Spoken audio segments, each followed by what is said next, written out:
ಬಜೆಟ್ಟಿನ ಪೂರ್ಣ ಪಾಠವನ್ನು ಓದ್ರಿ ಅಂತ ಸಲಹೆ ಕೊಡ್ತಾಯಿದ್ದೆ. ಅನೆಕ್ಷರ್ಸು ಎಲ್ಲ ಓದಿದರೆ ಯಾವ್ಯಾವ ಇಲಾಖೆಯಲ್ಲಿ ಎಷ್ಟೆಷ್ಟು ದುಡ್ಡು ಬಂದಿದೆ ಅನ್ನೋದು ಗೊತ್ತಾಗುತ್ತೆ. ನಂಬರ್ 1. ನಂಬರ್ 2, ಸ್ವಲ್ಪ ಹಿಂದಿನ UPA ಕಾಲದಲ್ಲಿ ಕಾಂಗ್ರೆಸ್ ಅಧಿಕಾರ ಇದ್ದಾಗ ಕೇಂದ್ರದಿಂದ ಎಷ್ಟೆಷ್ಟು ಬಂತು ಅದೇ ಬಾಬತ್ತಿಗೆ ಅದೇ ಅಕೌಂಟಿಗೆ ಅನ್ನೋದನ್ನು ಕೂಡ ಸ್ವಲ್ಪ ಹಿಂತಿರುಗಿ ನೋಡಿದರೆ ಎಷ್ಟು ಹೆಚ್ಚಾಗಿದೆ ಅನ್ನೋದು ಗೊತ್ತಾಗುತ್ತೆ. ಸುಮ್ಮನೆ ಜನರನ್ನು ದಾರಿ ತಪ್ಪಿಸೋವಂಥ ಕೆಲಸ ಮಾಡಬಾರ್ದು. ನಾನು ಒಂದೇ ಒಂದು ಉದಾಹರಣೆ ಕೊಡ್ತೀನಿ. ಕರ್ನಾಟಕಕ್ಕೆ ರೈಲ್ವೆಗೆ ಕಳೆದ 3 ವರ್ಷದಿಂದ 7-7.5 ಸಾವಿರ ಕೋಟಿ ರೂಪಾಯಿ ಬರ್ತಾಯಿದೆ. UPA ಸರ್ಕಾರದಲ್ಲಿ 700 ಬರ್ತದೆ. ಪ್ರತಿ ವರ್ಷ 7-7.5 ಸಾವಿರ ಕೋಟಿ ರೂಪಾಯಿ ಬರ್ತದೆ. ಸಮಸ್ಯೆ ಎಲ್ಲಿದೆ? ಅದಕ್ಕೆ ಮ್ಯಾಚಿಂಗ್ ಗ್ರ್ಯಾಂಟ್ ಇವ್ರು ಕೊಡೋಕ್ಕೆ ಸಾಧ್ಯ ಆಗಿಲ್ಲ, ಲ್ಯಾಂಡ್ ಎಕ್ವಿಸಿಷನ್ ಮಾಡಿ ಕೊಡೋಕ್ಕೆ ಸಾಧ್ಯ ಆಗಿಲ್ಲ. ಅದನ್ನು ಮೊದಲು ಮಾಡಿ. ಮೊನ್ನೆ MP ಅವ್ರ ಮೀಟಿಂಗ್ನಲ್ಲಿ ಅದೇ ಹೇಳಿದ್ದೇವೆ. ಎಷ್ಟೆಷ್ಟು ಬಾಕಿ ಇದೆ ನಿಮ್ಮ ಮ್ಯಾಚಿಂಗ್ ಗ್ರಾಂಟ್ ಕೊಡೋದು, ಎಷ್ಟೆಷ್ಟು ಲ್ಯಾಂಡ್ ಎಕ್ವಿಷನ್ ಸಮಸ್ಯೆ ಇದನ್ನೆಲ್ಲ ಹೇಳಿದೆ ಮುಖ್ಯಮಂತ್ರಿಗಳಿಗೆ.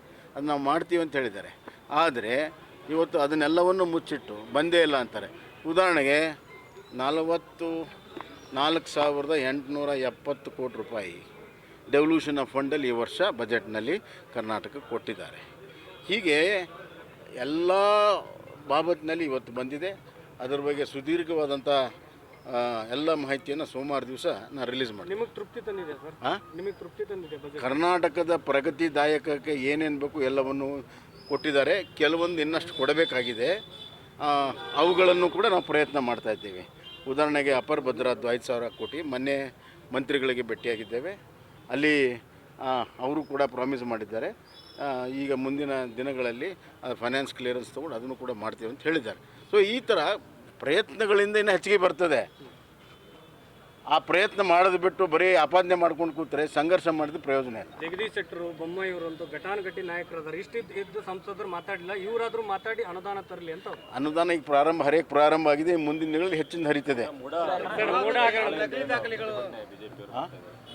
ನಾಳೆ ಒಂದು ಸಭೆ ನಡೀತಾ ಇದೆ BJP ಮತ್ತು JDS ನಾಯಕರ. ಅಲ್ಲಿ ಸದನದ ಹೊರಗಡೆ ಯಾವ ರೀತಿ ಹೋರಾಟ ಮಾಡಬೇಕು ಅನ್ನೋ ರೂಪುರೇಷ ಅಲ್ಲಿ ಸಿದ್ಧ ಆಗುತ್ತೆ. 2 ಪಕ್ಷಗಳ ನೇತೃತ್ವ.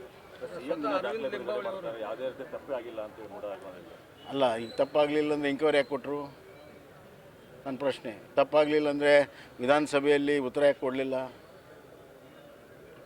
ಇದು ಎಂಕ್ವೈರಿ ಮಾಡಿದಾಗ ಗೊತ್ತಾಗುತ್ತೆ.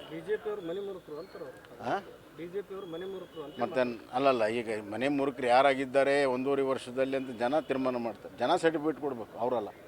ಚಲೋ.